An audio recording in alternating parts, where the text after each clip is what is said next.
Everyone, this is Eddie. Welcome to week number 1 in EDCI 6710. Our topic for this week is 21st century online environments.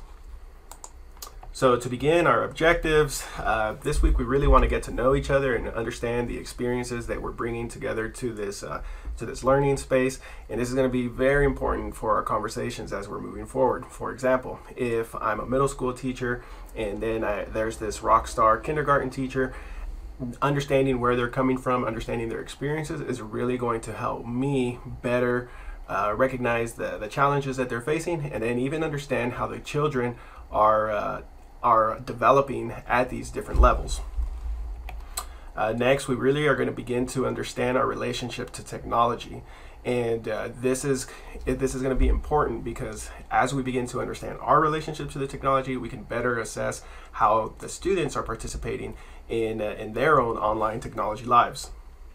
So the big picture, I'm actually going to read a quote here, and this comes from Sonia Livingston.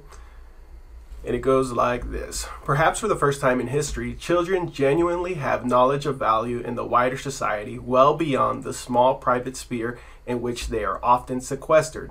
But it also had two adverse consequences. First, it has allowed policymakers to rhetorically celebrate children's expertise with the effect of undermining the case or the perceived need for educational support, or indeed the regulation of the digital realm." So it's that thing where on the one hand we're saying, you know, these kids are digital natives, and then on the other hand we're saying they don't really need that type of support when we know that they do.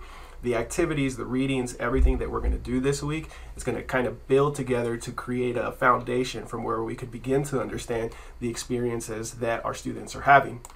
So as we begin with the readings, we're actually going to take the articles of Henry Jenkins, and it's going to be 3 different articles.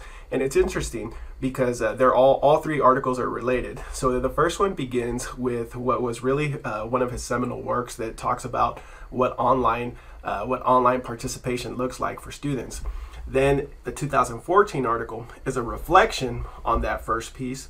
And then 2020 article is again another reflection. And what you're going to see as you go through the articles is you're going to see that the first one is like super optimistic. The second one, it's still optimistic, but it begins to share different types of unique challenges. And then in 2020, now we're actually getting some warnings. And you're not going to have to read all 3 of them, and I tell you which pieces, or you're going to be able to choose, but I'll tell you also what are going to be the most important pieces, or what I think you'll get the most out of. Now, what is actually due this week? First, I want you to do your introductions on Flipgrid.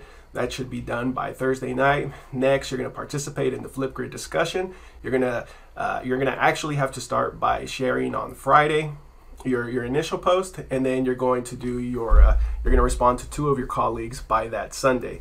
However, before you do your discussion, you also need to do the personal online tech tracker. All of this is going to be available to you on Canvas. However, definitely don't hesitate to reach out.